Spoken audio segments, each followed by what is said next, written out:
pledge allegiance to the flag of the United States of America, and to the republic for which it stands, one nation, under God, indivisible, with liberty and justice for all.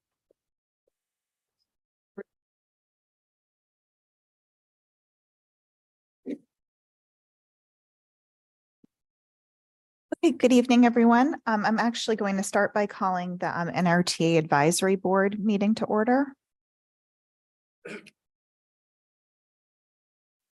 Our first item on the agenda is approval of minutes from May 17th, 2023. Are there any changes, corrections? Move approval. Second. All those in favor? Aye. Aye. Any opposed? Motion carries unanimously. Are you, Yeah, I wasn't are you there. abstaining? No, I just wasn't. Yeah, I guess I'm abstaining. Okay, 4-0. And next up, we have the Finance Audit Committee selection. Gary Roberts. Good evening. It's been a while since we've met. I hope everyone enjoyed their summer. We have the Finance Audit Committee. We need to do a selection for a Finance Audit Committee. We had the independent audit that's in the process right now. It should be finished. I'm hoping by September 30th, and then come October, they're going to want to, meet with the board to discuss the findings of the audit. So when I was looking back through the previous administration, I see that the Finance Audit Committee kind of drifted away. So we have to appoint a Finance Audit Committee from the board. Which is 2 members, correct? Correct. I Okay. believe that when the overview of the audit can be done via Zoom or Teams or whatever, it doesn't have to be done in person as well. Okay. Do we have volunteers? Yeah, I can do it. I'll do it. I nominate Malcolm and Matt. Okay. Everybody good with that? All those in favor? Aye. Aye. Any opposed? That carries unanimously. Next up, state contract assistance update FY 2024. So I wanted to give you an update. When we did the budget for FY 24, it was up in the air about what the contract assistance was going to be from the state. They weren't quite sure what the funding sources were going to be. We threw in a number at 700,000, thinking that was an appropriate number with the normal adjustment. It came back at 570,000. The state met, we had discussions, and all the RTAs got together at the MARTA conferences. There is a new Fair Share Act funding formula that's been put in place by the state for the RTAs that potentially could show a significant increase for the NRTA. Currently, the statute is that for every dollar of local assistance is supposed to be the same amount from the state. And NRTA stood at 50 cents on the dollar. So we were seeing 570,000 in state contract assistance. So with the new formula, it raised it up to 1.2 million. 3 transit authorities in the state were recognized to be still well below the amount that the other transit authorities receive. And there is a potential boost to raise NRTA's funding by an additional $2 million a year, which would go a long way to appropriately staff the department that we have. I mean, we're currently doing everything with myself and one other person to do, whether it be the financials or the grants and everything in that nature. This funding isn't guaranteed. The governor signed the contract. Mass DOT has now received the request from the 15 RTAs that we all agreed to the funding. Lowell, Merrimack Valley, and NRTA are the 3 that were recognized to be well below the appropriate funding. So, it would be, we would be at $2.12 per dollar that the town does pay currently to the NRTA. We are currently getting by on CRISA grants and basically COVID funding through federal funding to keep the operation going. So this money would be a very big boost for the NRTA and for Nantucket itself to be able to properly fund the transportation system that we need to have here. So I wanted to give an update that, you know, the latest letter has been turned in by the 15 RTAs. It's at Mass DOT right now for approval, and we should find out hopefully within a month to find out if it is approved. Brooke, Is there anything we can do to support that process, letters or anything? Well, I think the governor did sign the budget. The fair share funding was basically said that the first step of it was to take transit authorities underfunded, get them to everyone on the same field of funding at 70. I think we raised everyone to 75% of cost of service from state contract assistance. And then when it came back down, we were still at only $1.12, where everyone else was at $2.50, $2.70. I'm confident that it's going to go through. But you know, you never know that there could be a small adjustment, but we will see a sizable increase that will help with the in future years to continue on. Good news. definitely. Okay, And on other business, I just wanted to touch on a few things while I'm here because we haven't met in quite a while. If you give me 1 minute to find my paperwork. We've discussed in the past the Low-No grant that NRTA had applied for through Mass DOT to bring in propane powered buses. Prior to my arrival, I have decided that propane is not the right choice for Nantucket. Electric is the decision that I've made to transition the fleet to. We need to go to smaller vehicles for the tighter roads, the residents that live along the roads, especially in town, Westover, York. I've received the questions from the residents that live there. Currently, we cannot switch the grant from propane to electric. I've worked with Mass DOT. We had a very good meeting last week. They identified a new funding source of carbon reduction funding that they're pretty confident will work for NRTA and what we need here. The size of the vehicles that are needed to operate here are very limited. We looked at doing hybrid buses, diesel electric hybrid, and suddenly every manufacturer has decided to get out of the hybrid business because all the funding is currently pushed towards electric. So we discussed everything and the needs of NRTA. The fleet here is completely well past its life. It needs to be replaced in its entirety. Of 19 vehicles need to be replaced. When I first arrived, I pushed for funding to get 4 new vehicles just to have something here of gas-powered, smaller shuttle vehicles. The first one has arrived. Another one is ready to ship tomorrow. 2 more will be here in the next few weeks. The idea will be in the wintertime that we're going to run these vehicles on all the routes, the 3 routes that do operate year round. There'll be no more diesel noise, the soot, the rattling.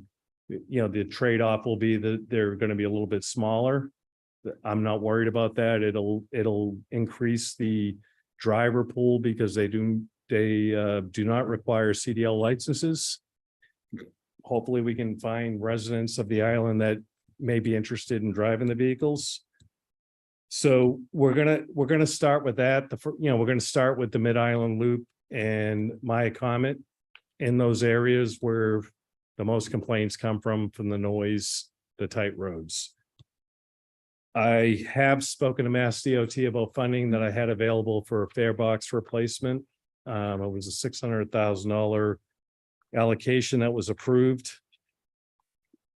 And we're gonna work to transfer that money into a different line item, and preliminary results are they will approve if I move the money to buy 2 electric vehicles that were tested back around Daffodil. We had a vehicle here and we tested it. Hopefully, we could see those vehicles here by the end of the year. I mean, there is some work to be done with the MPO and getting the funding changed. So that'll be a big step to start. When you get your first vehicles in, from there, it goes a lot easier. We have to work on some infrastructure. I've been talking to Lawrence Sinatra about, the needs of what the NRTA will have for, charging infrastructure. I've worked with Remain Nantucket to help out with some ideas on things that they may be able to work to help with funding to get some charges in here. So that's the next step. We'll get a couple vehicles in, we'll start the process. And the goal is, as I've told at MassDOT, that we want to go 100% electric on the island. The days of the loud buses, the noise, the getting up and down the steps to get into them will slowly start to change, and we're going to go to smaller vehicles. If we have to double up the routes and we have more state contract assistance to provide more funding to run the routes, and we have to run every 15 minutes instead of every 30, that's the plan that we're going to follow going forward. The only other item I want to touch on, the operating contract that we have with our current contractor has another year to go. In my time that I've been here, there's been a lot of things that we have changed that the public does not see. That it's not public facing. The new vehicles are the public facing side of it. There are things that we've done behind the scenes that are not seen. We're gonna take a close look at the contract during this month before the renewal that starts in October, to see if there are other options that may better suit NRTA and Nantucket compared to the contract that's currently in place. I'm also looking at microtransit options for this winter. It may be tough. We may put out a pilot to have one vehicle that may do some options of of routes that we do not cover during the winter, whether it be Nantucket or Sconset. We may not run out till certain times of the night, but we'll have microtransit options where the rider would book the ride, such as they would with Uber, at the same rate that we charge to ride the bus to go out and pick the people up. So those are the items that we are currently working on. I mean, I've been here since February. The goal was to get through the summer. When I arrived, there was equipment that wasn't running. We didn't miss any routes this year, and nothing was canceled. All routes ran. I mean, there were many bumps along the way, but we did make it through the first season. And now that we've gotten through the season, it's to progress NRTA into the way it should operate going forward. And you made me happy with ridership numbers that I've been asking for. So thank you. That was great. And our ridership held pretty good. Yeah. The June, July, August numbers were good. I think one of the things that I found, that you have to have equipment that people want to ride on. If it's a hot day and you have to get into a bus that has no air conditioning and may not make it through the day, people are not going to ride the buses. So the goal is to bring modern equipment with everything operating. And I think the numbers are going to increase as we move forward with these projects that we've talked about. Excellent. Thank you. And my concern was the winters, and I wanted to see how we're doing on the winters, and it is quite a bit less, quite a bit less busy. Saturday, it's busier on weekdays, looking at it quickly. Saturday, Sundays are not quite as busy. And I think it's, I think doing a micromobility and seeing how And I'm not sure you want to be going out into the hinterlands. You may find that you could have 1 or 2 buses picking people up at the door just in the main part where everybody comes from. I And think occasionally go out there, but it'll be interesting to see. it's a process to go through. I mean, it's very difficult now to say that we're going to be able to, I mean, the software has been purchased. We're only at the point now of, kickoff meetings. It's very hard to say that you can turn this quickly. So maybe we start off with a pilot this year. Yeah. And then expand from there. But the ridership in the winter months, I mean, you're still looking at 4,000 rides, 3,000 rides a month. There's a need out there. It's just, you have to determine the times of the needs, and do we need to just run the same thing over and over again to look at options going down the road? Okay. Any other questions or comments? Brooke? I just want to say, I really appreciate your willingness to rethink, investigate, and innovate. Appreciate it very much. Thank you. Yes, absolutely. Is there a motion to adjourn the NRTA meeting? So moved. All those in favor? Oh, is there a second? Second. All those in favor? Aye. That carries unanimously. All right. Thanks, Thank you. Gary. You too. Okay, we will call the September 6th Select Board meeting to order at 5:46. One change to the agenda under Town Manager's Report, under the number 2, Traffic Safety, Part B, we're going to take that off because the applicant wants to make a revision. And we'll just wait until that's ready and goes back to traffic safety. Other than that, I don't think that there's any other changes. So we'll move to announcements. Greg Tiffin. Good evening, Madam Chair. Good evening, everybody. The select board meeting is being audio and video recorded. Are we jumping around? We have Dave Ronzuto Okay, for item number 2. David. Hi, good evening, representing the Shellfish Harbor Advisory Board. I wanted to thank the board again for giving us the opportunity to announce this forum for Saturday at 9:30 at the community room for Fairgrounds. What we're trying to do is, again, raise the awareness of the homeowners as to where the runoff from their properties go. The importance of not overwatering or over fertilizing their yards, and the damage that paint and chemicals and other things going into the storm drains have an adverse effect on the harbor.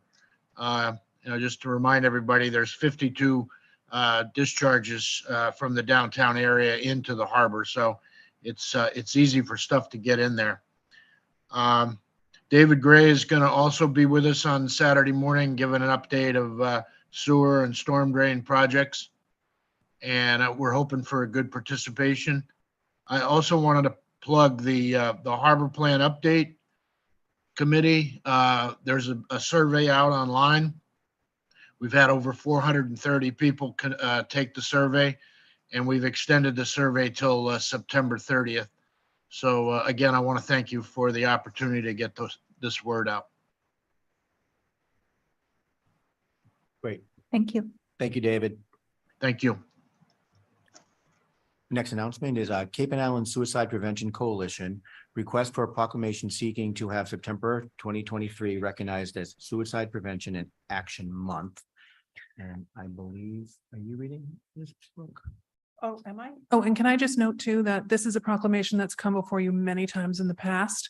I think after Sergeant Marshall left, he was our liaison with this group. So we haven't had somebody local, but I'm so glad that they reached out to remind us what an important mission this is. Do you want me to read it? Or do you? Either way. Okay. I've got it up, so you can. National Suicide Prevention Month Proclamation 2023. Whereas with September being recognized as Suicide Prevention Awareness Month, the Cape and Island Suicide Prevention Coalition invites our communities, mental health advocates, prevention organizations, survivors, and allies to join us in helping to, there's a typo in that.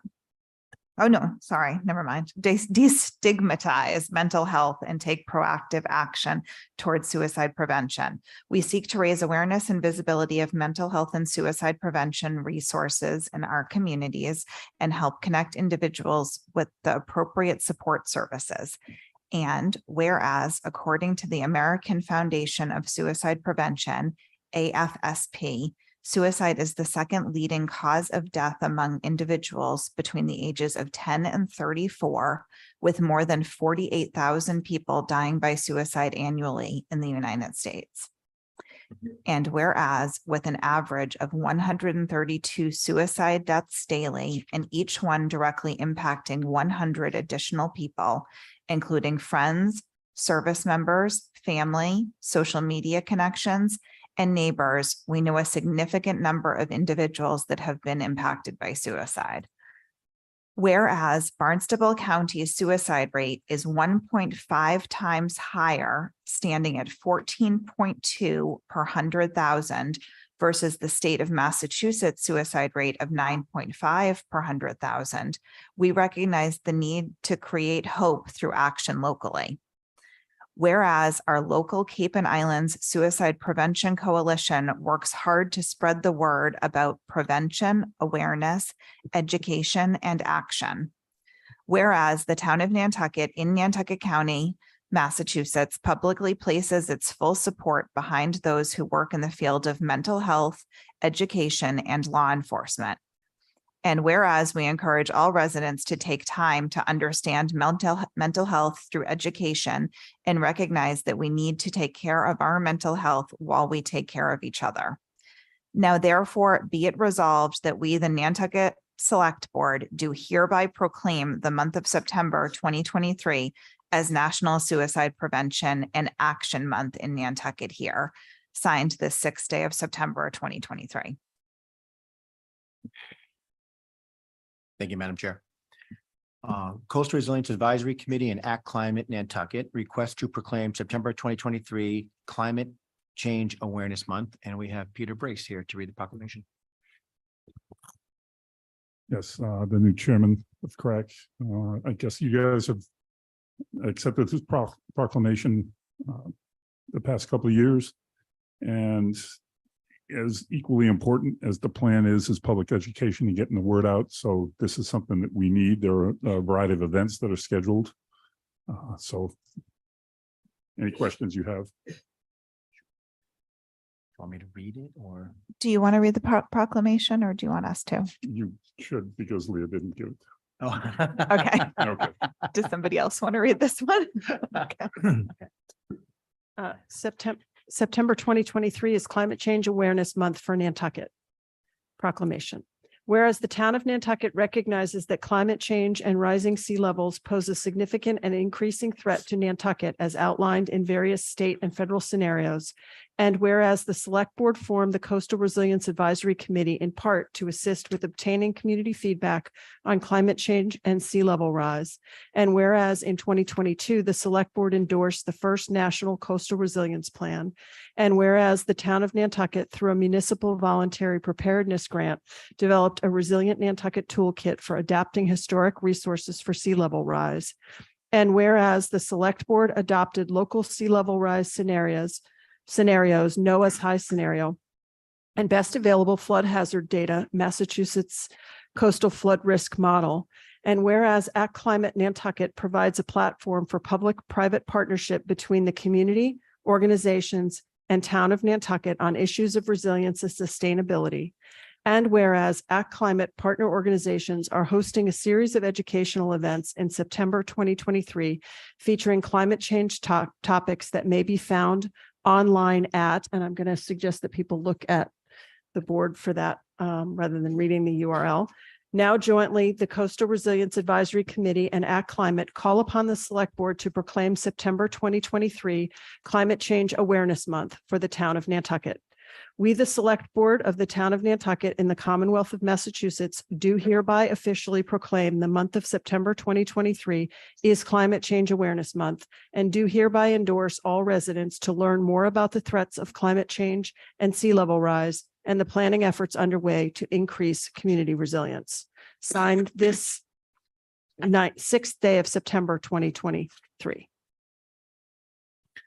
And I will say that proclamation is online, and that hyperlink is live, so anyone can go into the packet and click that and get to the page. Thank you. Thank you, Peter. Reminder, construction beginning Monday, September 11th, 2023 for the third sewer force main project on Surfside Road. And I believe Yep, Erica just has so a everybody date. knows, construction's going to start at 4 p.m. It's going to be nighttime construction, just like it has been for the last year. This is to not interfere with the school schedules. And they're going to be starting right around Tashama Lane and working their way towards Four Corners and Atlantic Avenue. And then we still have a couple of vacancies left. I think we only have 5 seats total, which is actually pretty good. So we're considering this our round 3 of committee vacancies, and they include a seat on the Council of Aging, 2 seats on the Cultural Council, 1 seat on the Real Estate Assessment Committee, and 1 seat on the Tree Advisory Committee. Thankfully, they all do have quorums, so they are still able to meet. But we obviously like to try to get these filled as much as possible. In your packet, you will find a timeline. And I'm realizing that I forgot to send the ad to the Inky, so I'm going to bump that timeline back a week. And I think that should be fine in terms of our schedule. Okay, Thank thank Erica. you. And finally, just a select board announcements or comments. Yeah, are there any opening select board reports or comments? I have a comment, Madam Chair. Yes. I'm just a little annoyed or upset that the a town council working group or whatever you're going to call it is being pushed off. I think they can work quite well without a facilitator. According to the notes I read, it was postponed because we had to find a facilitator. I think there's precedence of committees working without a facilitator. In fact, my first introduction to town government on the Tick-Borne Disease Committee, we selected our own chairman, we wrote our own agenda, we had our debates, and we were able to do quite well. And I think the potential nominees that we have are pretty much adults and can get going. And I like to see that happen. So I'd really respectfully request that we put it on the agenda for next week.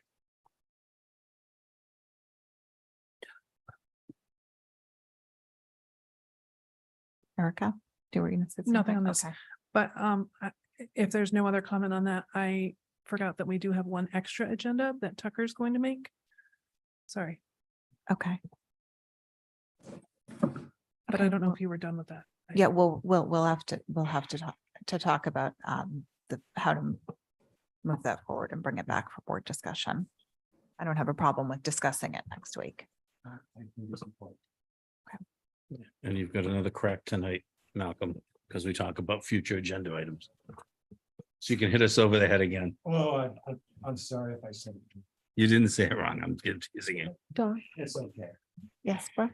I'd like to follow up on the committee vacancies and encourage folks in the community to apply and serve on committees that have vacancies.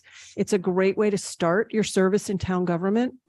Get familiar with, procedure of meetings, how meetings are run. And some of these committees are not heavy lifts in terms of the number of meetings. And if you're thinking about getting involved in something bigger later, some of these smaller committees that have openings are a great way to start. So I want to encourage people to apply and dip their toe in the water. And then this is one more announcement that was added late. Yes.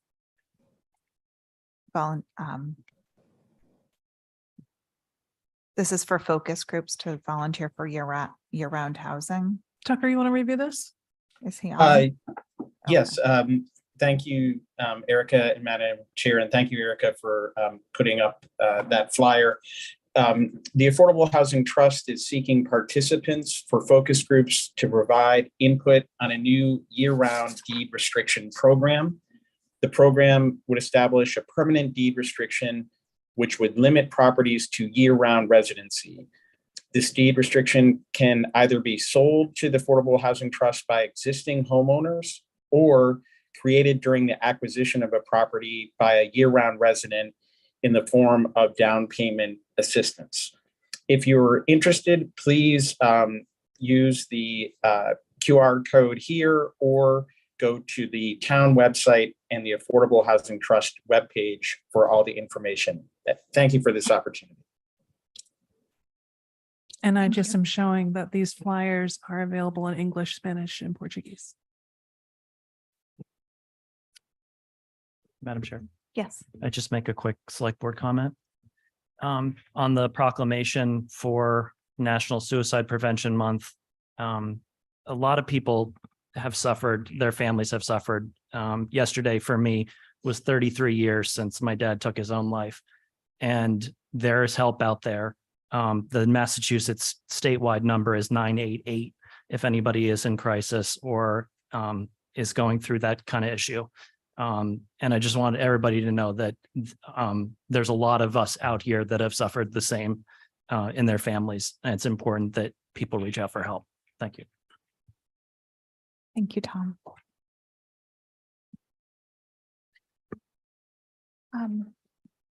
Next up, I don't believe there's any follow-up from prior select board meetings. And then we move to current public comment. This is for items that are otherwise not on our agenda for discussion. And we do have a policy that topics are limited to 3 minutes. Curtis Barnes. Curtis Barnes at your service.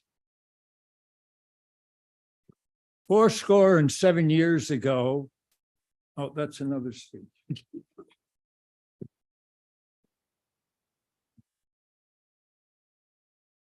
4 years ago, the select board appointed a town government study committee. I served on that committee. We elected our own chair. We met regularly, filed our minutes. We made several off-island visits to other towns on the Cape to look at alternative forms of government. We conducted Zoom meetings with other communities in Massachusetts and Mass State. We submitted our final report on a timely basis. It was approved by town meeting and sent to the state legislature, where it languished in the usual bureaucratic delay for a year. So it was then on town meeting warrant again this year, and hopefully will get moved up to the state. This committee consisted of citizen volunteers who worked very hard, made several reasonable recommendations, including the extending of terms to select board members from 3 to 5 years. We did not need an outside expert to tell us how to do our jobs. Partly as a result of that effort, just 4 months ago, the town meeting approved the establishment of a town council study committee to look at possible options for the form of government on Nantucket. I would point out that unlike so-called regular committee appointments that you've just discussed, the town council study committee is more like a task force. It is not a regular town committee. Therefore, it should not have been put in the queue for your normal appointment process in the first place. As we know, there have been no appointments to that committee. And we were informed this week that town administration needed more time. Quote, to hire a facilitator to help draft the membership and charge of the committee. We already have the charge. Question is town administration trying to control the committee for some reason? The answer is very simple, in my opinion. We already have a good pool of interested, committed local citizens as qualified candidates. I would say appoint them all. There's about 11 or 12. Let them proceed in the Nantucket way with a vigorous discussion about the most appropriate form of government for the town of Nantucket.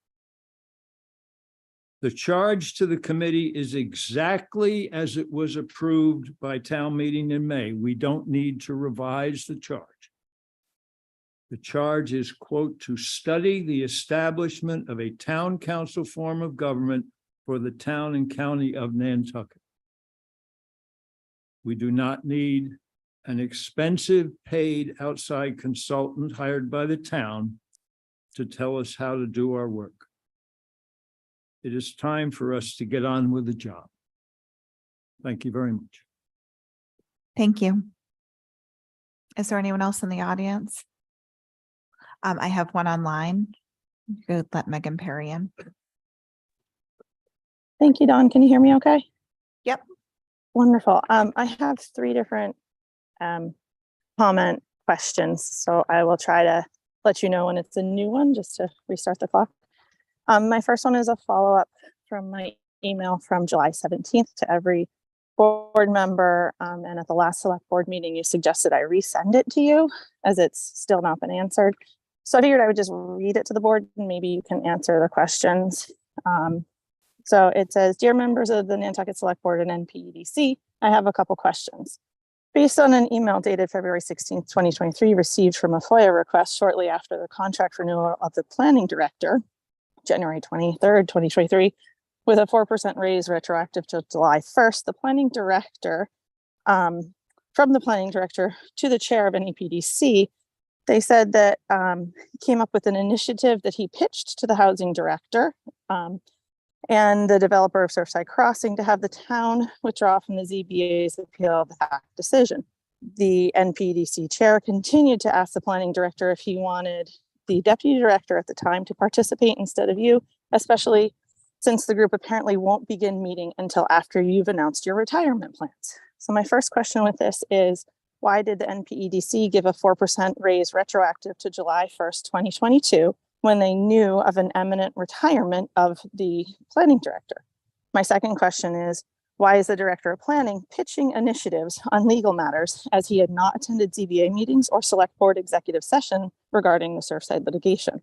My third question is, it appears based on these emails that had been predetermined when the previous planning director was to retire, the, at the time, deputy director of planning would be the new director without any further discussion or open search. The email further says the Affordable Housing Trust went into executive session illegally and for some reason, unknown reason, decided to discuss, deliberate, and vote on a matter which they are not a party to while in executive session for reason number 6, which is an open meeting law violation. Per the meeting minutes during the April 7th, 2023 executive session, the Affordable Housing Trust Planning Board member, NPEDC member, made a motion to advise the select board to withdraw from the ZBA's appeal. The select board member said she needed the vote. The select board then held executive session on April 13th and voted 3-2 to withdraw from the ZBA's appeal. On June 30th, 2023, the ZBA submitted their final review of the incomplete Surfside Crossing plans. Also on June 30th, the Surfside Crossing developers submitted its first and only building permit application to the building commissioner. Their very first building permit submitted is for a 10,160 square foot clubhouse that does not contain a single bedroom in it. It does have a gym, a couple lounges, an arcade, locker rooms, and a 2-lane bowling alley. So my next question is, how does this clubhouse building help the island's housing crisis? Is this the type of, quote, seat at the table that the community can expect from the town and its partnership with the developers, clubhouses and bowling alleys? It also continues to beg the question why the town withdrew from the lawsuit with absolutely no written agreement with the developer, especially given this same board just renegotiated the town manager's contract because, as the chair said, the select board wanted it in writing. So that's the email from July 17th that I'm still kind of waiting for answers. I was pretty clear about the question, so I just was hoping someone could answer that. My next topic is kind of a follow-up to that. I had discussed with this board at their last meeting in public comment requesting the MOA with the select board and PDC be terminated. And at the time I had a petition that community members had signed. Right now it's about 1,500 signatures on the petition. That's more than some select board members won their election by or received in votes. And that's more than is required to call a special town meeting. So clearly this is a subject matter that the community is interested in. My question for the select board is, are you guys going to take any action on that? And my last comment is about the most recent media policy. My first question was this policy ever run by the select board? And then what is the reasoning for this policy is my second question. My third question is, if this policy is going to remain in place, will the select board also be signing this policy? Because if it's good enough for employees, it is most likely good enough for the select board to sign it. And if there are violations of that, will select board members be resigning from the board? So those are my three comments and questions. Really look forward to somebody answering a question. Thank you very much for your time. Can I actually just ask one question in regard to that? I know some of these questions have been answered. Some of them are personnel issues that are protected. But has this petition been provided to the NPNEDC, who actually does the contract for the planning director? Because the chair of the NPNEDC has not seen it last time. Sure. The petition is for the MOA, which is between the select board and the NPDC. And in the MOA between both parties, either party may terminate it at any point in time. So I presume this board. Can you provide the petition to both the town administration and to the NPNEDC? Absolutely can do that. I wish that had been asked of me 3 weeks ago, if that was something that you were needing. So provided that happens, is there an action the board might take on Generally, if this? there's a petition, it would be provided and see how it's worded and see what. But anyway, so please submit that information when you have a moment. Wonderful, thank you. Are there any further public comments this evening? Hearing none. There's no new business. Approval of minutes, payroll warrants, treasury warrants, and pending contracts. There are quite a few contracts. I don't know if there are any questions. Donna, I'd make a motion to approve the minutes, payroll warrants and treasury warrants, and then I have to recuse on one of the contracts. So we'll Okay, do those let's separately. take 1, 2, and 3. Is there a second? All those in favor? Aye. That carries unanimously Okay, and on the pending contracts. then I'd make a motion for all the pending contracts with the exception of process first, which I have to recuse on. Okay, is there a second? Second. All those in favor? Aye. That carries unanimously. And then we'll just take a vote on the process I'll make first. a motion on the process first. Is there a second? Second. All those in favor? Aye. Aye. That's carries 4-0.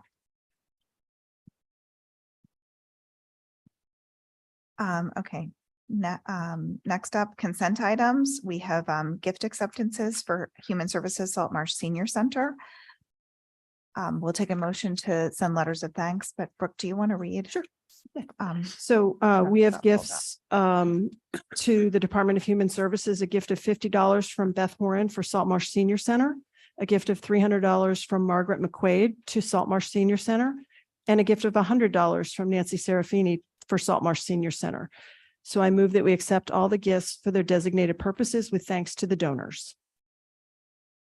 Second. Okay, all those in favor? Aye. That carries unanimously.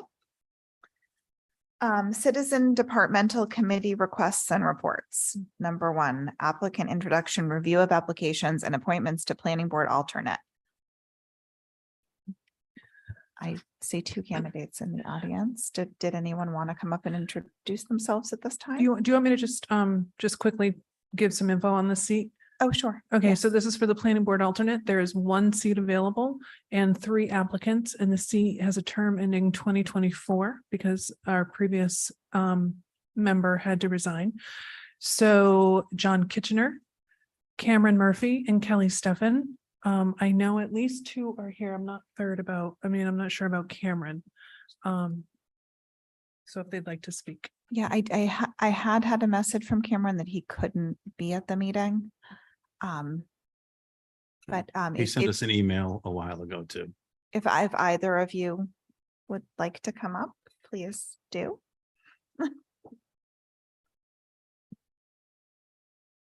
Thank you, Madam Chair. So John Kitchener, a year-round resident of the island, registered voter on the island, and a former member of the short-term rental work group. So I won't repeat anything that's already in my application. I assume that you've read that, but I would like to make a few personal comments to just give you a better idea of who I am and how I arrived here. So I was born in the UK, but Nantucket is my home and has been for a lot of years. And my partner says, please do not keep saying, so I'm going to try not to do that. But the United States of America has been very kind to me over the years, and that's why I made my home here. A rather large American company took a big chance on a kid from the UK some years ago, and in the large part, they made it possible for me to have the kind of career that got me to Nantucket Island. So I owe the United States a lot. I became a US citizen for two reasons. First is I wanted to vote, and I lived on the island and I could not vote, although I found out later that perhaps I could have. But anyway, I was not a citizen and I wanted to vote. So Pledge of Allegiance means as much to me as it does to you guys. The second reason, though, was, I've retired recently and I felt that I could put time into public service. And that's the main reason, or one of the reasons, that I joined the short-term rental work group. It's my way of paying back. What a big given. I was, I think, a serious member of the short-term rental work group.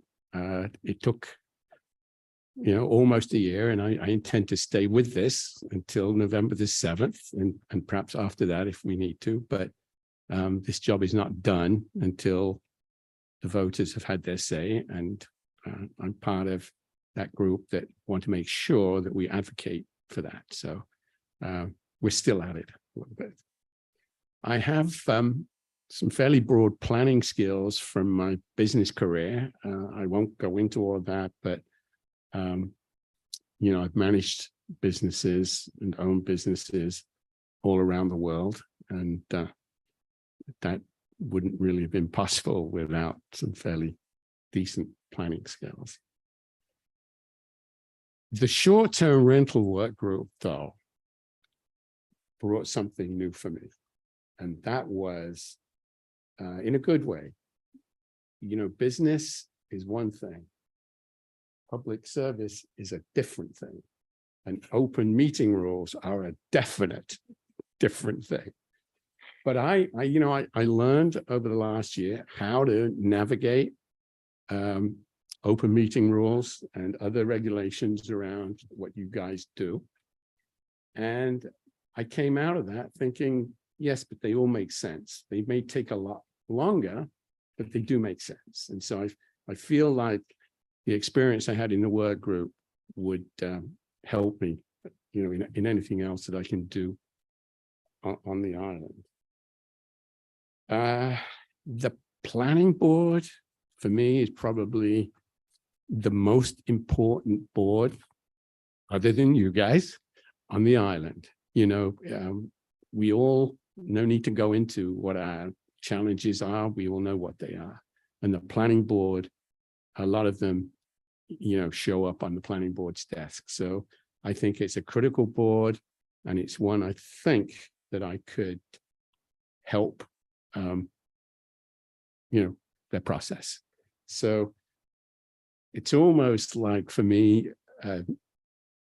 if I was to succeed in getting the alternate position, it feels like serving an apprenticeship. This is a good way to understand more about the planning board,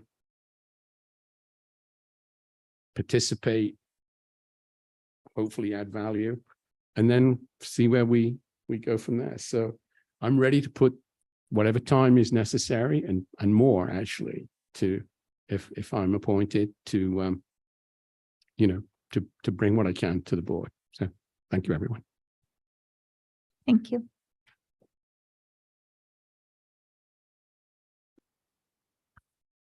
Excuse my oratorical ability. This is still a bit nerve-wracking for me.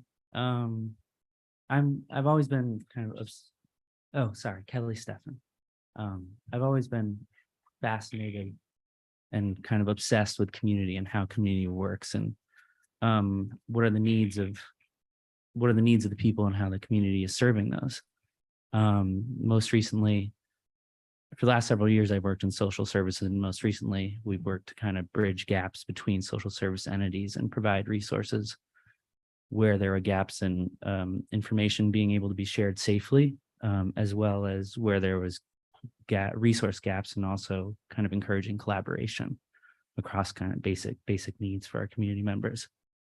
This awareness and experience kind of shaped or encouraged me to start thinking about, okay, how can I be more involved in shaping my community? And that involved running for the land bank in our last town election, and applying and being accepted or appointed to some other councils and commissions in this most recent cycle. Furthermore, kind of that, so the planning board, when the planning board seat, I saw the planning board seat on that list, and I got excited. I didn't quite know why, but I started talking to people in the community, including Dave Iverson and Joe Topham. And I saw that kind of with this, I had this fascination of community needs at a kind of a basic services level. But what is, I think, the most important need is probably the roof over residents' heads and buildings for businesses to operate in. And kind of from these conversations, from thinking about this more, I realized this could be a really exciting opportunity to kind of just not only grow my experience in working in local government, but also to really understand like the comprehensive set of community needs from the unbuilt and built environment. Where I'd also, some expertise I have in this arena, I know I'm a bit younger, so I probably have a lot more expertise to gain, but I'm in a Master's of Architecture program. So I've spent about 2 years. It's a part-time program, but a significant amount of time just thinking of like deeply involved in kind of how the built environment works, where we can improve, how we can be most inclusive, and build it so that it meets the kind of diversity of needs of our community.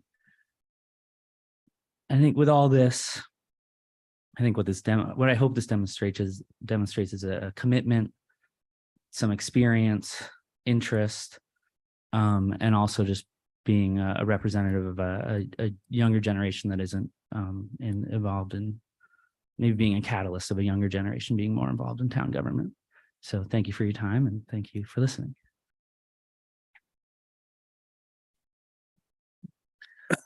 So you all have a little purple ballot sheet. If everyone can just put their vote for one of the members, and I'll tally them.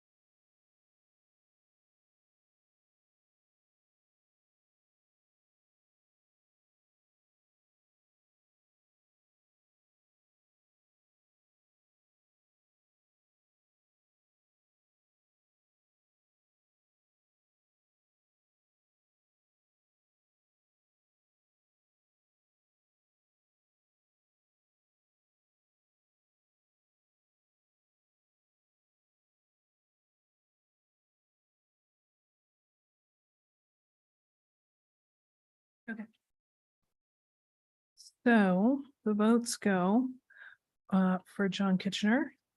The chair voted Tom Dixon and Matt Fee. So that's 3 votes for John Kitchener.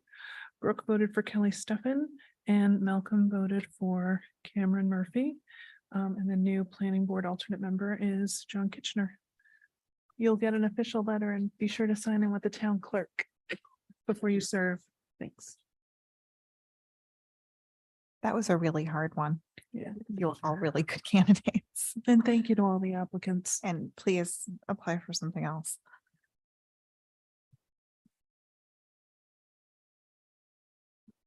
Next up, we have request for approval of conflict of interest disclosure in connection with Council for Human Services and Human Services Contract Review Committee pursuant to MGL Chapter 268A, Section 19. So this, hopefully this is pretty straightforward. I gave you all an AIS about this. The member in question serves on 2 town committees, but she also serves in different capacities in various nonprofits that may or may not apply for grants. So it is up to the town or to the select board to agree that when she participates on the 2 committees, the potential financial interests of these private parties are not so substantial as to be deemed likely to affect the integrity of the services which the municipality may expect from the its pursuant. And so that is the determination that you need to make or not make. What's the pleasure of the board? Is someone willing to make a motion to make that determination? So moved. I'll second it. Okay, all those in favor? Aye. Aye. Any opposed? That carries unanimously. Your next item is request for to designate Nantucket Public Schools coaching positions as special municipal employees.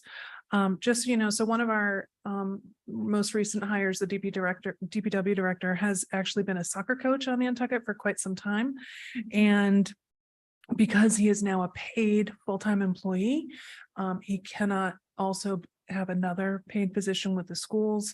And so in consultation with town council, we determined, because we actually have multiple town employees who fit this bill too, the easiest and cleanest way to do was to make the coaching positions at Nantucket Public Schools special municipal employees. They'll file the proper disclosure form and it will be the easiest way to move forward on that. Okay, and any questions and motions? Motion to approve. Second. All those in favor? Aye. That carries unanimously. Thank you.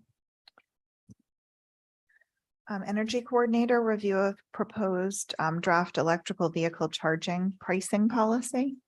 Is Lauren on? Yes. She is. Good evening to the board. Can you hear me? Yes, we can, Lauren. Thank you. Greg, would you like to start or would you like me to jump right in? No, jump right in. Okay, we're pleased to be here tonight to catch up on the status of the island's public electric vehicle charging stations and to discuss a potential cost recovery fee.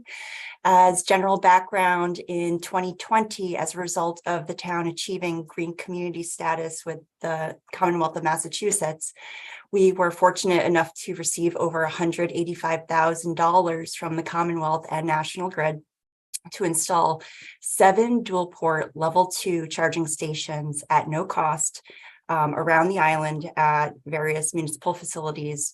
And that cost also included a full 5-year warranty.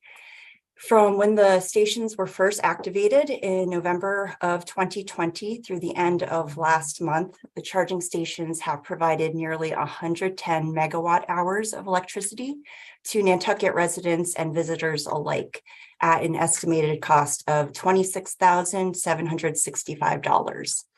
And while the cost of EV charging was initially offered to the public for free to help incentivize and encourage the adoption of zero and low emitting vehicles, we're seeing public demand for EV charging grow very rapidly. In fact, we've seen more than a 300% increase from the first 12 months of operation to the last 12 months of operation. So they're very popular, growing in demand, which is all good things we hope to see. But in light of the rising demand and electricity costs forecasted to rise this winter, we have proposed an electric vehicle charging station cost recovery policy, which is based on existing pricing models we've researched and best practices used in other towns and across the Commonwealth and United States that would establish guidelines for setting a fair and equitable rate for recovering costs associated with providing EV charging services to the general public. So we're here to answer any questions and welcome your discussion and consideration of the pricing policy.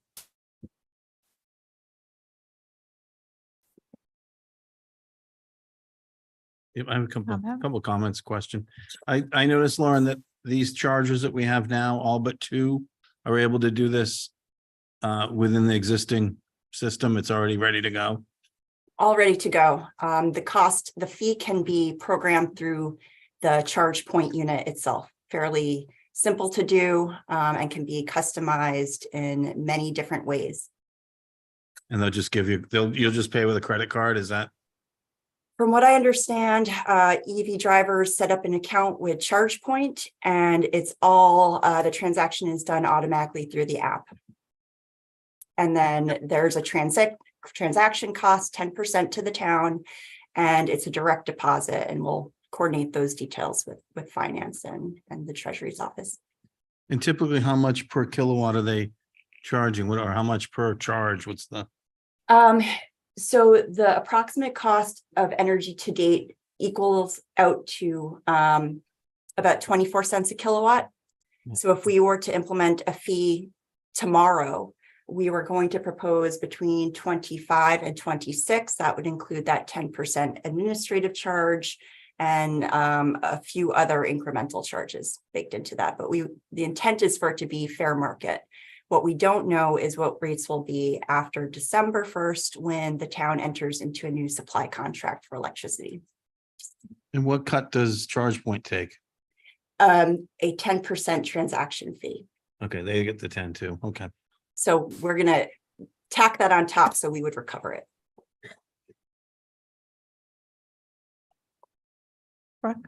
I appreciate all the work that's gone into this. I think it makes sense. I'm a little uncomfortable with the community subsidizing fuel for certain members of the community. So this feels like a more equitable way to share this resource and have the users pay for this resource rather than have it be on the taxpayers. So I realize we had a grant for it, but going forward, it makes sense for people to pay as they go. So. Yeah, I agree. I agree. It's not that expensive to charge. You know, I'm not saying that we should subsidize it, but it's, you know, it really, and that's in line with what we're paying. So. Don, if I may, I think this also will hopefully resolve some of the issues of people parking, using the EV slots as parking all day. I understand there's been some issues with that. So maybe being able to capture that, a fee for that practice as well, to make sure more people have access would be good. Yes. Motion. This was just a review. Motion I don't or think any no? motion Okay. is being asked for tonight. Okay. Okay. Great. So anything further? We're good. Okay. Lauren, all good? Erica, what would be the process to get this approved then? I think we do want to implement the fee, or at least, you know, plan to. I think now that you've gotten some feedback from the select board and it seems basically just that they're in favor of this, we can bring it back as a final draft. Okay. Is it a public hearing? There's no public hearing required. Okay. Yeah, this was just to get board input. If anything changed on it, if you didn't like any of the criteria, we would change it. Not hearing any changes, we'll kind of button it up and bring it back for Yeah. approval. And it would Okay. be a board policy, not a regulation. So Yeah, you can it's just do policy. it. You can just do it right on a regular agenda item. Okay. Sounds good. Great. Thank you. Thank you, everybody. Thanks, Lauren. Thank you, Lauren. Okay. Next up, we have Robert B. Hour. This is what was announced earlier. This is the actual request for another noise waiver.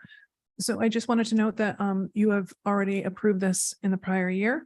Yeah. This is just for the new construction season, which is going to start September 11th and go through the end of May, I believe. And But this is just to go through December to get us through the section of Surfside Road. We may need to come back, depending, but I think a lot of the other work is supposed to be daytime work. But we're trying to make it as, not trying to not impact the daytime traffic and the school traffic as much as possible. Yeah, and as usual, all the residents will be notified. Absolutely. And if I'm really tired and cranky, it's because of this. So we need to move approval of Yes. this? Yes. So moved. Is there a second? Second. All those in favor? Aye. Oh, that carries unanimously. Next up, we have real estate. Housing Office request for approval and execution of purchase and sale agreement for property located at 19B First Way. And this is something we discussed in executive session. This is finalizing it. And you have Tucker on, but you also have Vicky Marsh from Town Council in case there's Hello, any Tucker technical and Vicky. questions. I'm not sure that there will be any, are there any questions on the purchase and sale or comments? Yeah, I have a few. I missed the executive session, so you guys Okay. may have covered some of that, this there. Go ahead. Who's gonna review the condo docs? We have till September 15th. That's just who's doing that? Is that? Town council. Okay, so we've got that lined up. There were a bunch of items in the inspection. And there were a bunch of, you should do this and you should do that. Things like climb into the attic to make sure that it has, it has insulation and, one of the water things needs something and the mini split needs whatever. And there should be painting, there's exterior stuff, et cetera, et cetera. There were a bunch of recommendations in there. Has that all been taken care of or will that be taken care of? And Well, if that's- who is responsible to do those things? So the inspection, Matt, had, some routine things that we would expect given the age of the building and so forth. And those things are things that will need to be taken care of, by our maintenance and facilities department or, by a subcontractor where appropriate. The one major item, so to speak, from the inspection, which the seller had brought to our attention right from the very start, is the oil tank needs to be replaced, which is not necessarily a reflection of it. There's a problem with it, but according to the current code, that type of tank, when a transfer occurs, needs to be replaced with the current technology. So the inspector did a visual inspection, did not see any signs of leakage from the tank. The owner's daughter, who we have been working very closely and very well with on this transaction, has represented that they have never experienced a leak. And so we are just trying to get appropriate comfort on that particular item. That is really the main thing coming out of the inspection report. Tucker, so I mean, I believe that you're, just to make sure I'm correct on this, you're referring to there's a newer law that's in effect that oil tanks have to be double walled. So when it's transferred, you have to replace it. That's correct. And And escrow funds if someone's say changing out their heating system, but if we're keeping the existing heating system, the tank should just be replaced Right. and inspected. One of the recommendations was to add mini splits in other rooms because doesn't have a lot of cooling. It has cooling in one or two of the rooms. And it was advising to do it in other areas, which also, those could also be the heating system. And we don't have to replace this at all, depending how it's insulated, which they don't, and there's no vapor barrier. So there's a couple issues like that in there. And I think, there's money from Mass Save. They'll give about $10,000 a house if you're transitioning. So rather than spend money on on oil and do that there, if we're going to be doing mini splits anyway, do both and bring this thing up to code. And that would be my recommendation. But who does that and when do they do that?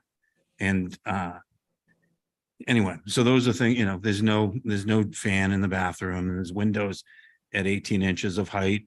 It needs safety glasses. There's various things.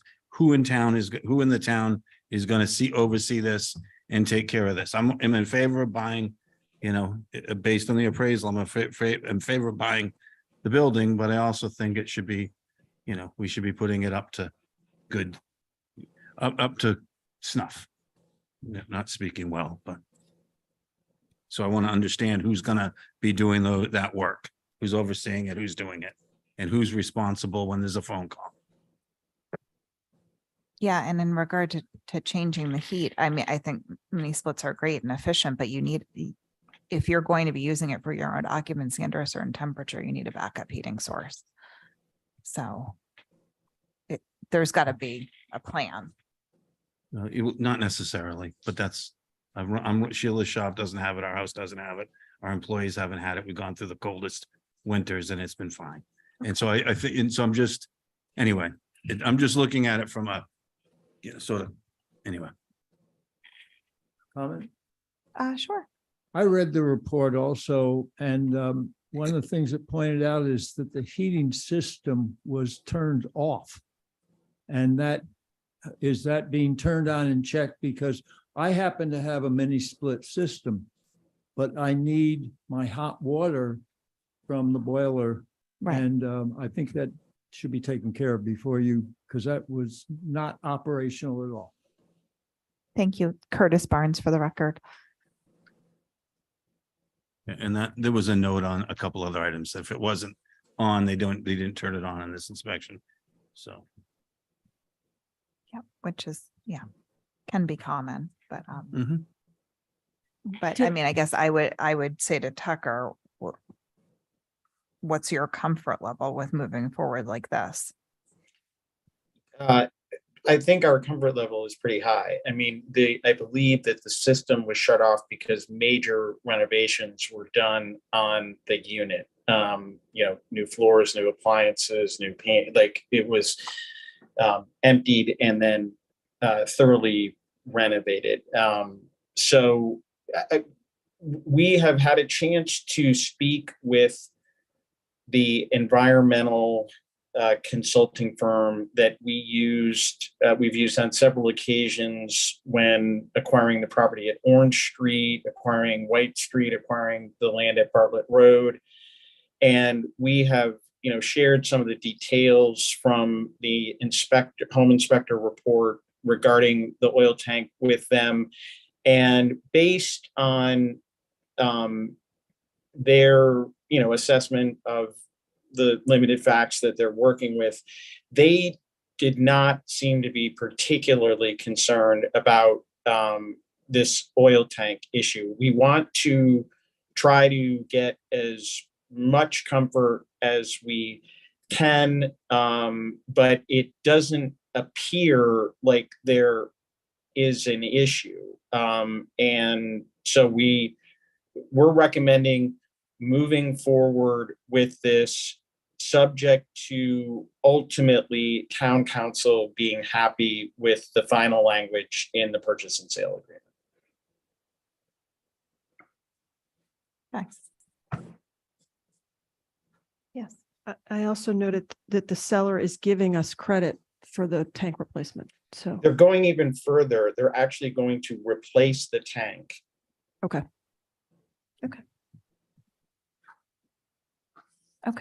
Just one general question as we become more and more landlords. Go back to Matt's question, who gets the calls? And are we capable of being a landlord? Obviously the town manager is not here, but I mean, I've had a couple of conversations about the fact that we really need a professional property management company. And we need to contract with someone who does this. So, at the last town meeting, the budget did approve a full-time property manager for housing property, as well as funding in order to hire a property management firm. That job description is just going through the ringer right now to be posted. And that hopefully will be the point of contact to take the pressure off of DPW. Great. Thank you. In this report, recommendation in red, I advise you to seek a cost estimate for fuel conversion to propane. And the reason for that, you don't need that tank. The propane can be changed out more easily. You can still have hot water. I mean, it's sort of where they're heading when you're getting a property and updating it. You don't necessarily stick with the fuel oil that's there. And so I think that's the stuff I'm asking. Has it been done? Have the recommendations been followed? If not, who's going to follow them, or are we not going to follow them? And if there are calls, who's going to get the calls? I just want to have some comfort that we're thinking about the things that we're getting. We're not just getting reports and ignoring them. We're getting reports and acting on them. So, yeah. And I could go through a few other things that are in there like that, but those are my questions. And if you guys talked about it at executive session, that's fine. And if you're comfortable, then I'll be the squeaky wheel or the no vote, and that's fine. So I would say we didn't talk about the details of managing the property. However, it is clearly on the radar. Town administration's asked for positions already because they're aware that this need is coming as we seek to solve the crisis we have in housing for town employees. And we can't have it both ways. If we're going to solve this, we have to, in the meantime, we have to own property. I don't know whether that's the greatest long-term plan, but it's the plan we have in motion till we fix the housing crisis writ large around the community. So I think I'm confident that there are plans in place to have people to manage these properties. And maybe one of them is going to house the person that's going to manage the properties. I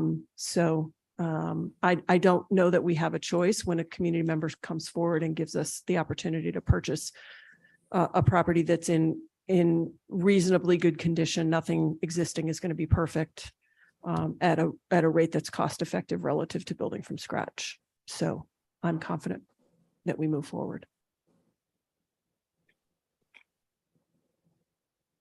And would move to approve the purchase. Subject to town council working out the details. Okay. And I mean, just on the energy recommendations, I think that those are good, good ones. But for right now, if there's not someone to manage construction details, I would prefer to have the oil tank replaced and be at code so that we don't have any issues. And the reason I'm Matt? bringing it up, Don, I've just fixed one older building. I'm in the middle of doing another one this winter and doing this type of conversion and understand sort of the sequence, having done it now a few times. I understand the sequence, and the most important thing to do first is to get your vapor barriers and your insulation and everything else done, and your windows and everything done really well, because then whatever you put in is going to work and work better. Yeah. And so, so that's why I'm just asking, are we thinking of that, or is that a 5-year down the road? And, and it's fine. I believe the town should be housing people. I believe we need to do this, but I think we also have to make sure we're doing it, sort of intelligently and not, and we're clear on who's in charge and who's, following up and who's making sure this stuff is okay. That's all. Yeah. I think we are. Madam Chair. Yes, Tucker, please. Yeah. So here's the opportunity that the board has. These folks have given us until October 15th to acquire the property for $950,000, or we can have until November 15th at the price of $960,000. If we can't perform within that time frame, then the opportunity goes away. They are going to replace the oil tank to bring it up to code. And presumably, we can have someone will be checking the system who installs the oil tank to make sure that it is functional when it is connected. But that's the opportunity we have here. And there are a few things that are going to need to be addressed, as noted. If we don't think that this is a good opportunity, then we shouldn't proceed with it. But we are recommending that we do. Okay, thank you. I'm gonna move to a vote. All those in favor? Aye. Any opposed? I would just like to know, no, I'm opposed. Okay, 4 to 1. Not because I'm, again, not because I'm against the building, but there's no clarity on how we're gonna do this and when we're gonna do it and who's gonna do it. So I can't support Yeah. something that's like that. Thank We you. understand. Oh, I'm sorry, Vicky. I just Well, realized you had your hand up. Yeah, that's all right, Madam Chair. I just really was going to add to Tucker's comments that they did agree to provide also a certificate of compliance, which was required in order to be able to verify that the oil tank is going to be installed properly and complies with the statutory requirements and regulations. So I just want to make sure that they understand that you understand that they really are extending themselves to be able to at least try to comply and provide the heating for this, for the property going forward. And at a later date, if the town wishes to change the form of heating, we certainly would be in a position, to consider that as well. Thank you very much. You're welcome. Okay. Next up, we have the town manager's report and the fourth quarter year-end budget reports. Yes, Madam Chair, I believe we have the Director of Municipal Finance here to kick it off with general fund. Give me a second. Good evening and thank you, Greg and Madam Chair. So I just wanted to make one comment about the discussion that you just had to let everybody know that there is an RFP out for on-call property maintenance services. It actually is due back on Friday. And it would, in that it details on-call work, inspectional services, as well as emergency work. So it would outline who would call to answer or fix anything should it be necessary. So that is something that we've been working on in the procurement office along with the DPW. Right. And my point, Brian, is if I had received that, if I were buying this and received that report, I would have a maintenance guy spend probably a week. Sure. And he would go through the report and knock off all the things he could, and he'd climb up in the attic and check the insulation. He'd put a vapor barrier down and we would transition it. Yep. And then we would have a house that's ready to go for 20 years and not be getting those phone calls. So that's the point I'm trying to make, is that we're getting ready to do this and let's set up a system to be able to do it efficiently. And it's not a reflection on the owners and it's not a reflection on any of that, or the reflection that we don't need it, So sorry. No, that's fine. So moving on to the general fund, we're doing fourth quarter and year end. As noted in the report, year end, the general fund took in 133.8 million, which is about $8 million over what we projected for the year. The real big drivers, as you'll notice, real estate taxes collected were about $5.4 million more. One of the reasons for that, which is also in the interest penalty and interest increase of about $1 million, is a concerted effort with the amount of properties in tax title to get them out of tax title by either entering into payment agreements or working with the individuals through and their mortgage lenders, if they have one, to get those caught up and paid off so that they're not continuing to accrue interest at unreasonably high rates on a daily basis and get them back into what I would call a performing asset in terms of payments for real estate taxes. The other real big one to note, given the Fed's propensity over the last year and a half to increase interest rates, we actually generated about $2.4 million in interest in the general fund through cash flow forecasting. The treasurer has done an amazing job working with our banks and our investment advisors. And that was about $2.1 million more than we budgeted last year. So, that was really kudos to Mindy, who has done a tremendous job, not only with that, but working with everybody in tax titles, since tax titles are her responsibility. On the expense side, we were on the actual cash outlay, $114.7 million. When we factor in at year end any encumbrances for things that had not been received for invoices to be paid in the final warrant, which is about $2.5 million. We ended up about $2.5 million under budget on the expense side between the school and the town, primarily, as we've talked about throughout the presentations, driven by the numerous open positions that the school and the town had. Not only do we save on the salary, but we also save on the insurance side of that as well. I'm not going to take you through the whole report if that's okay, but if you have questions about the report, I'm happy to answer them, if that's okay with the board.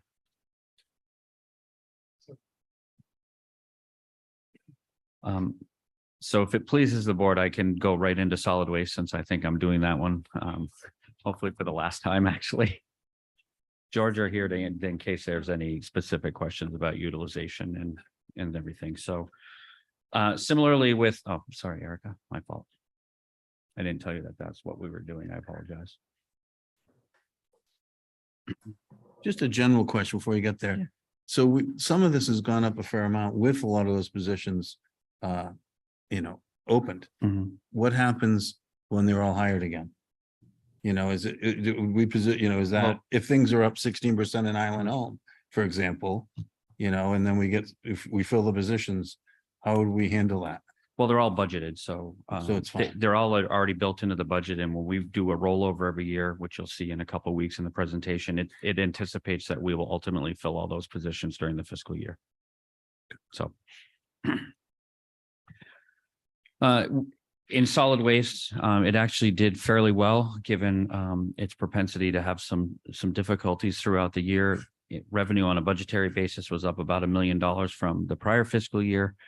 About $100,000 on the revenue side over the prior year budget, increase in utilization and the fees that we did raise on the landfill fee itself certainly contributed to that. And then the expenditures came in about $100,000 less than budget, which given the increased utilization, especially with freight off island, we were very happy that we were able to stay within that and not need to have a year-end transfer.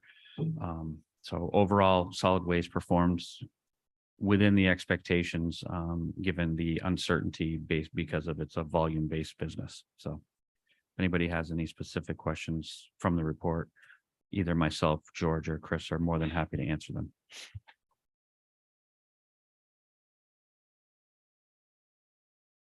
Okay, thank you. Thank you. Oh, Noah's next. No one? Hi, Erica. I thought we were gonna do airport first. Airport first. Sorry. Oh. Or Well, I can do I'm going our- with Erica. Do you want to do Island? Shall we do Island Home? Okay, we'll do our island home. Okay, we'll do Island Home. Sorry. Good evening. Good evening, everybody. My name is Peter. I work at the Island Home as the administrator right now. Also, we have Bob Einstein for E&F, who I work for. Is he? Son. Hello. He's up. Okay. Good evening. Yeah, hi, Peter. Hi, Bob. How you doing? Good, how are you? Good. Okay, so I was here for a year ago in a different position. I think over a year we have come a long way. Our total revenue was $6.2 million. We will have an increase of $2.6 million over the last year.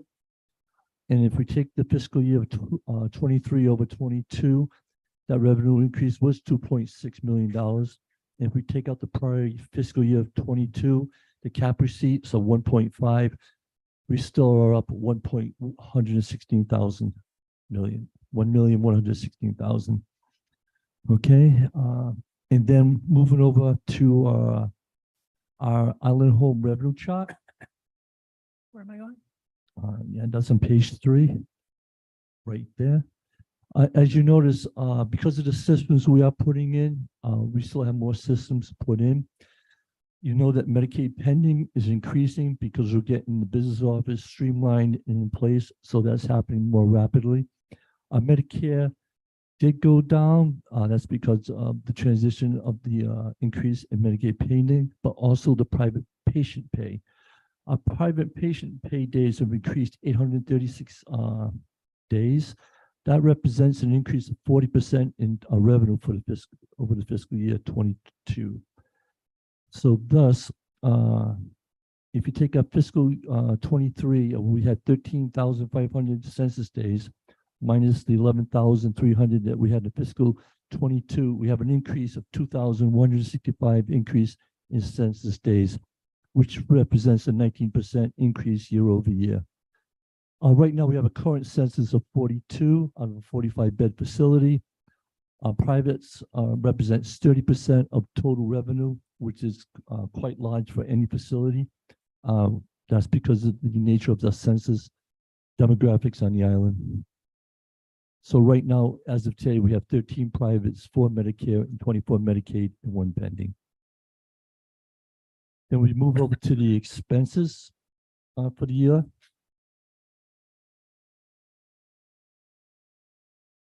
We have an expenditure increase for fiscal 23 over fiscal year 22 of 1,140,000. And then if you take the revenue increase of 2,640,000 and take out that increase of expenses, so we have a revenue increase minus the expense increase, we are still up the increased variance over fiscal 23 of 1,499,000. I would say that due to the increase in census, we had to carry more travel nurses to fulfill the census and keep the staffing ratio up.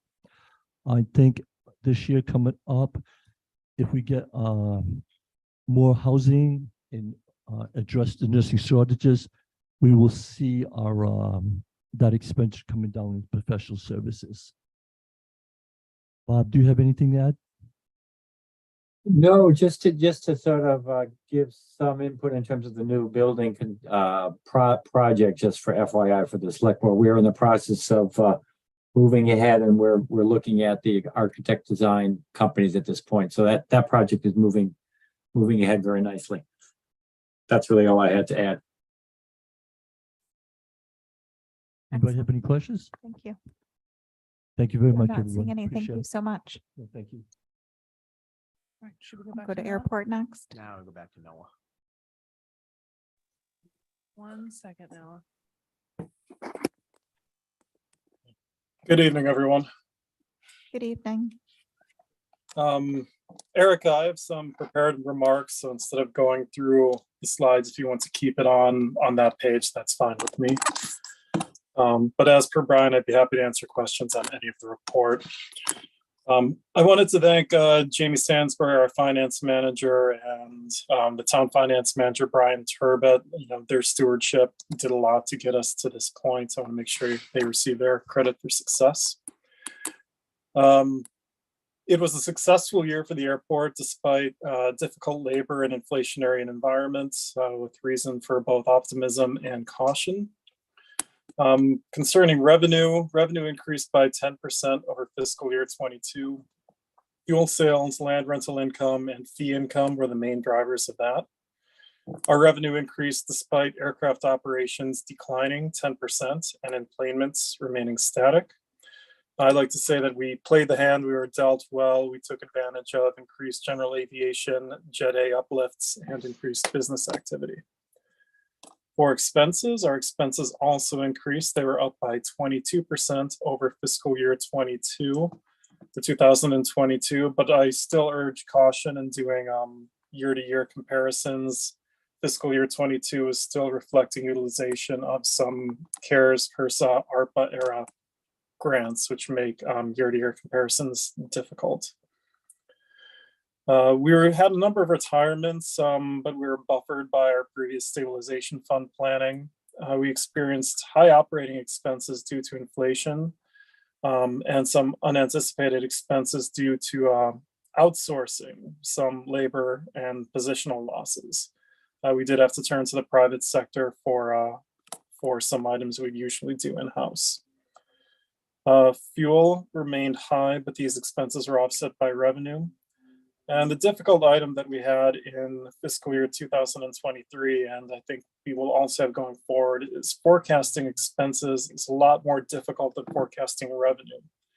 And it's a challenge for the next budget cycle. We reported net earnings of $8.5 million, surplus of $7 million, and a projected fund balance of $7.5 million.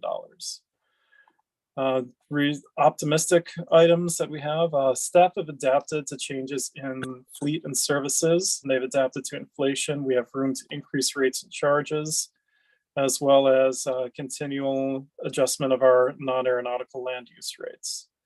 The caution that I brought to the commission and I'll bring to the select board as well is that we need continued stewardship of our fund balance to pay down debt. In a high cost operating environment, even the sponsor share, which is only 5% of the typical AIP projects, can be substantial. Cost of pavement, the cost of large horizontal work projects are in tens of millions of dollars. And our debt payments, as debt payments increase, this takes away from our operating expenses. So if things continue to go well for us, we'll do what we have done for the past few years, which is apply that fund balance to pay off our sponsor share of capital projects rather than taking that debt long term. And I'd be happy to answer any questions. Questions? Okay, thank you. Thank you, Noah. And I think, do we have David on? We have David on? Yep.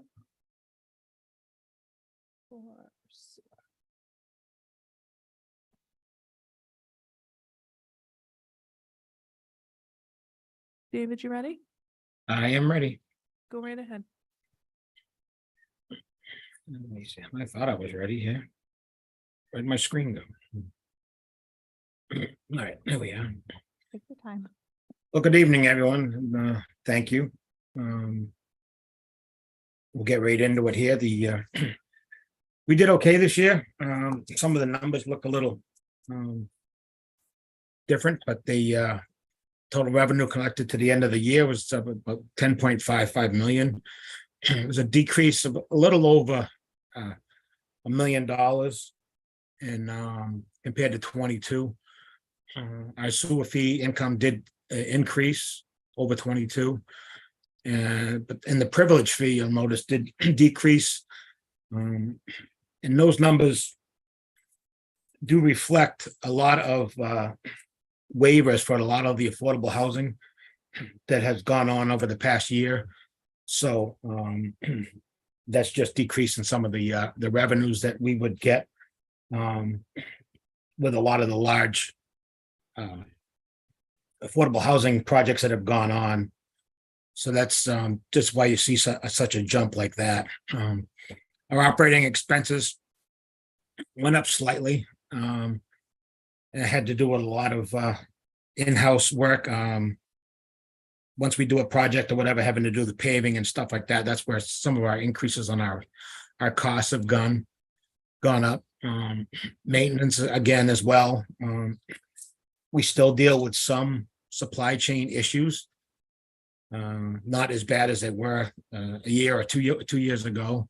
So we do still try to maintain some equipment that's a little older, and now that we can finally obtain some pumps and parts that we've been looking for a couple of years now, our maintenance did go up just because of that. We were finally able to order equipment and get it in. So other than that, we're doing pretty good. It's been last year was a big year with all the sewer projects going on. This year, again, we're going back into the sewer force main project. Here starting in another week, and looking forward to getting the night work out of the way so that we can get back into the daytime and continue along without as much of a disruption on traffic and everyone's sleep. But we should be able to go pretty quickly down Surfside. There shouldn't be too much in our way. We do have some laterals and some other connections we have to run across the side of the road, but after we do that and do some of the temporary paving, we're going to be working very closely with the school and Mike Burns to take in when we come to final paving, we're going to be moving a crosswalk here and there and doing some improvements there. So the final project is going to incorporate all those components, which is going to be good. So we get in, get it done, get it finalized, and we don't have to go back into the roads for as long as I'm around still, I hope so.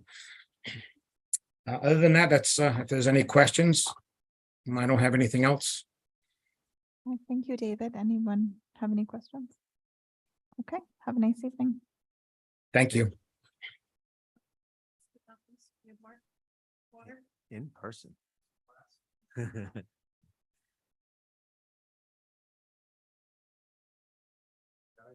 see you. Good to be here in person. Good evening. We had a really good year. This is Wanacoma and Sconset combined numbers. A few years ago, we made that combination. That's why they look a little different. I'm still getting used to seeing them together.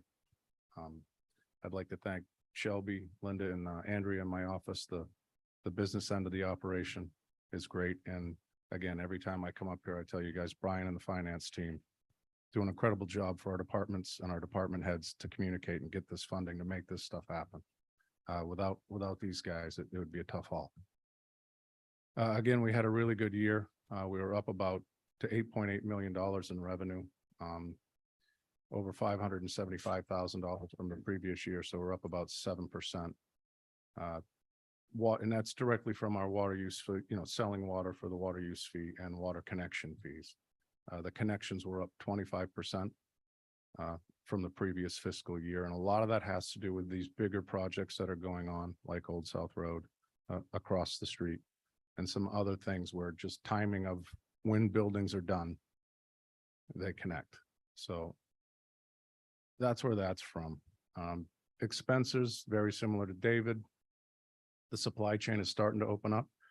We have word now that we're starting to get some meters in. We don't have to wait 16 to 18 months for meters. We're down to 6 months for meters. But the price of copper and brass is still through the roof, and we get the lead-free brass for all our connections. And even though the supply chain's getting better, with inflation and the prices, I don't think we've been told by manufacturers and suppliers are never going to go back to where they were. So these type of numbers are going to be what we're seeing probably from here on out for the foreseeable future anyway. The large increase in repair and maintenance, 92% up from the previous year was just, it's unlucky. We had a lot of breaks on the wharfs due to the new docks being put in and the walls, the seawalls driving the steel, vibrated water mains. I spent Christmas Eve with a crew on Commercial Wharf until about 4 o'clock in the afternoon.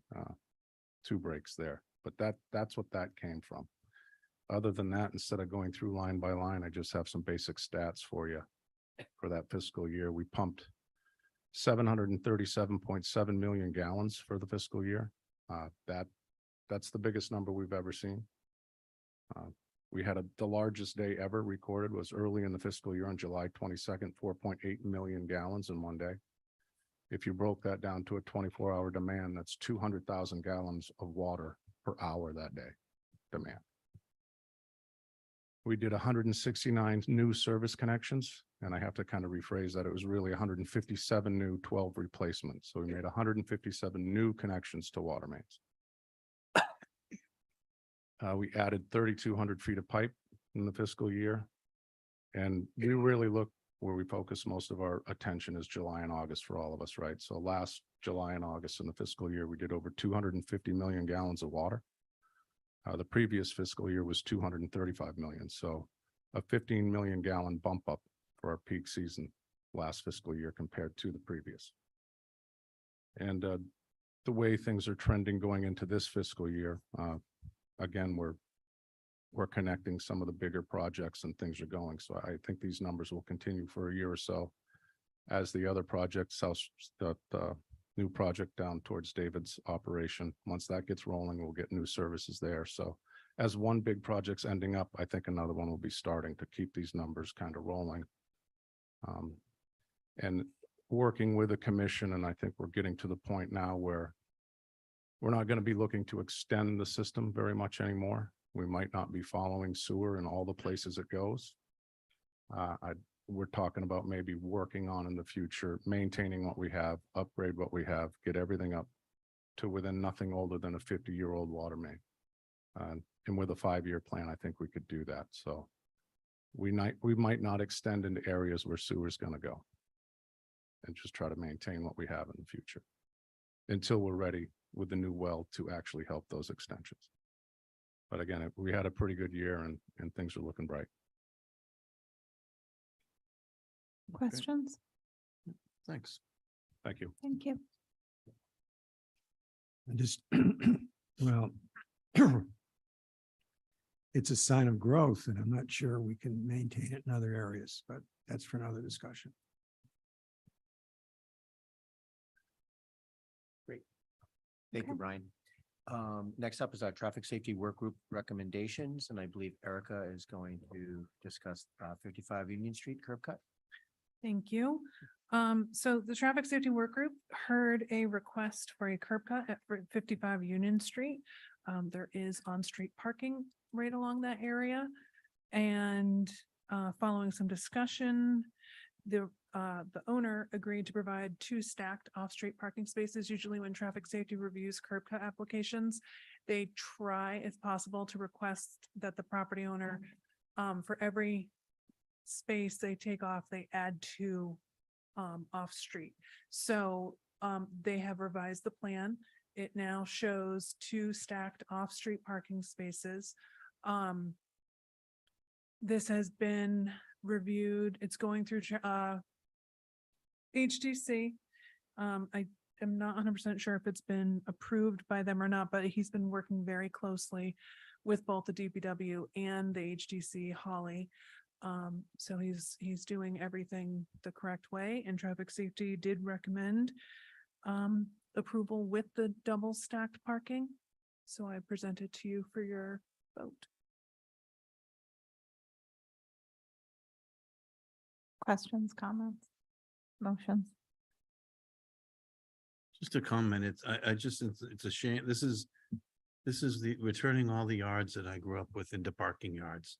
And this is a prime example of a beautiful old house that's gonna have 2 cars right next to it. You're gonna lose the view of the side of it. I know that, and I'm not blaming the owners, I'm blaming us for not having had the, foresight to, have paid parking and have neighborhoods protected so that the people could park in their neighborhoods, years ago. And since we haven't done that, we've lost a lot of the side yards, and we continue to do so. And it just makes me sad to see these happen. I don't think there's much we can do, and I think the Preservation Trust had to approve this, and they're kind of accepting it. So I maybe have to too, but it's just, I look at it more, sort of big picture and holistically, and wish we didn't have to. Yeah, I will note that when this used to be one of, was it George Andrews' properties? It was Ginger's uncle, I know that. And when Penn Austin and her partner at the time bought this property and renovated it, they did it very meticulously, and they did provide that garden. Penn's partner has passed away, and her husband is the one requesting this, and he has spoken with Penn about this, and he's got her blessing. So, and there is a new plan that Matt, the owner, had sent to me tonight. It was the latest image that the HDC, Holly at the HDC, and he worked on. And if you want, I can present it. It just shows. Sorry, Yeah, Yes, you put it up on the screen. sent it to me, late in the day, and he was on earlier, but he had to jump off. Sorry.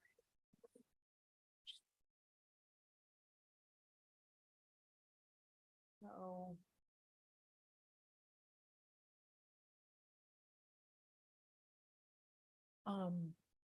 So this is the new plan.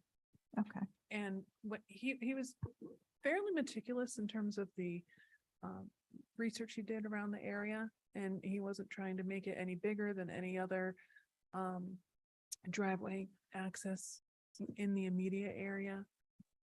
There had been some talk about moving it down here, but that would have come into issue. They'd have to get ZBA approval, I think, because they were within an intersection. There was a hydrant there. So this seemed like the best result.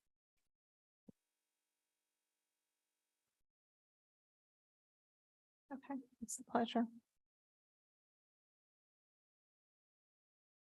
Move approval. Is there a second? Second. All those in favor? Aye. That carries unanimously. A reluctant eye.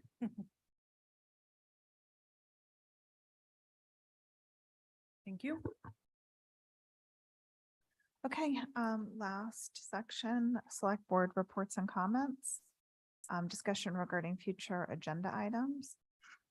I have one thing that, I mean, obviously I can bring this up, but I wanted to bring it up to all of you. A couple of years ago, we changed the name of a street from Coon Street to Independent Way. And we made a commitment to some of the neighbors to still highlight the history in some way. And I think we need to get back to making sure that something happens. It's been raised by someone who's a long time member of the neighborhood. So I was just kind of hoping maybe we could get that back on an agenda at some point. Because we represent, we were gonna put a plaque or something and it never, Yeah. that never happened. I don't think it ever, I think it fell by the wayside with everything else that's been going. Do you want us to consult with our preservation planner Yeah, on I this think and just so. see if, okay. I mean, we can talk about it in the agenda meeting, but I wanted to just bring it to the attention to the full board because we said we'd start doing that. Maybe it could be a plaque like on a fence or something like similar to the plaques they put on for preservation, historic preservation. Maybe it could be something there. Formerly Coon Street, blah, blah, blah, whatever. I mean, I think it could do something that people can see, but it's not. Yeah, anyway. There was a group that said they would take responsibility for that. I thought we'll have to. I just think we need to go back. Yeah, to it. just Re- follow up on it. I Yeah. think there was Revisit talk it. about a boulder with a brass plaque on it or something like that too, something, yeah. Really permanent. Does anybody have anything else? I made my agenda request. Yes. And then the other one is, I think at some point we should talk about, and I've asked for this before, we should talk about how do we better integrate planning, plus and the NPDC and the town. It sometimes feels like we're two different entities and we're working cross purposes at times. And I feel like we should, sort of, do we go to the MOU? Are we all doing things the same way? I think that's not, I think we'd have to figure out what is that we're trying to do, but it does seem to be something that comes up regularly and it's not just Megan. So, not this, I'm not pointing her out, but I'm just saying it is something that comes up regularly. We've made efforts to do better and, so. Yeah, I agree. I mean, when I first came on this board, there was some discussion about looking at the MOU again. And I think it's time. There's enough interest and questions in the community that I think we need to do that soon. And I think when we had our governance conversation, we talked about more collaborative meeting time or joint meeting time with different boards and so forth. And so that might be an opportunity maybe to bring the planning board and NPDC and talking about how we all work together, how the system gets integrated. Yeah, the tricky part on stuff like this is how do you do it in a way that it's positive and it isn't taking aim at a bunch of different things that people have grievances with. And so, but we also have to deal with things if there are grievances, if there are things that have been done in one department or another that aren't following proper protocol. How do we, when does that get dealt with? And when is when are we and when are the, citizens told that? Because sometimes I think these issues are dealt with, but people just never know. And I think that so somehow we have to find a way to, to bring some of the tough things up without it turning into a complaint session. So. Okay. Did you want me to review any of the upcoming meeting agenda items? I mean, I don't have a comprehensive list, but Just send it around. okay. Send around the silver sheet. All right, and I did want to note too that the select board is back on its weekly meeting schedule. So I don't think we have a Wednesday off until maybe Thanksgiving, like right before Thanksgiving. So There Back are in there are action. 5 Wednesdays in January.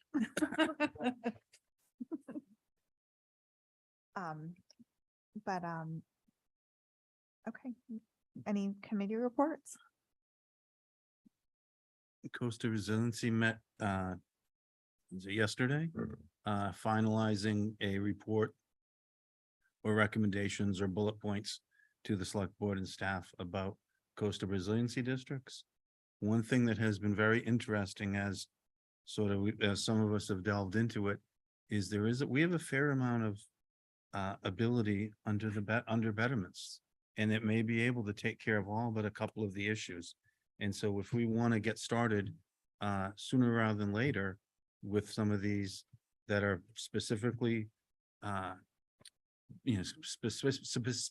specifically benefiting the neighborhoods, and I think we could be doing that. And I think that would help sort of, it would help us not be stuck in the public-private and people are doing this and not doing that. Great if it's being done, if it's not done, but if it's been a voted betterment, then it can still get done. And so I think that we have more powers potentially than we think we have. And there's probably a way to do it. And I know town council's looking at that. And it's not just how to pay for things. There's a lot of other issues that will happen in these various neighborhoods and, various areas. And it's not just coastal resiliency structures. There's other items that are going to happen in areas that we sort of have to work our way through, and that's retaining public access, making sure that, that people, that there's a public process and it's a solid public process so that everyone knows what's going to happen and what will impact, and over time, what's going to happen. I think those issues are the things that we've sort of highlighted need to be sort of baked into whatever we do. So we should be seeing that, I think, in a couple of weeks here. Yeah. It's on an agenda this one. Tom? Yeah, just on Affordable Housing Trust Fund, quickly, Tucker brought it up about the year-round deed restriction focus groups. Just want to give a quick shout out to Tucker, Ellis, and Florencia and Haley in the communications office for getting that out and taking the whole trust feedback on that. And I think it looks really good. And hopefully we get some good feedback and get that up and running. And then on CPC, I'm sure everybody knows, but CPC is due on Friday. So get those in if you're applying. Thank you. Brooke? And Capital Program Committee, which I've recently joined and trying to figure out, is underway, and we'll be having our weekly meetings from now through the end of the year and beyond. And so that process is very interesting to me, and it's very data driven and very organized and methodical. I'm really impressed by the background work that's been put together to create a system to evaluate potential capital investments.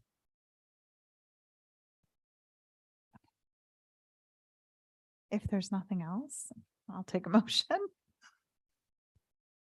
Motion to adjourn. Second. All those in favor? Aye. That carries unanimously. Until tomorrow morning.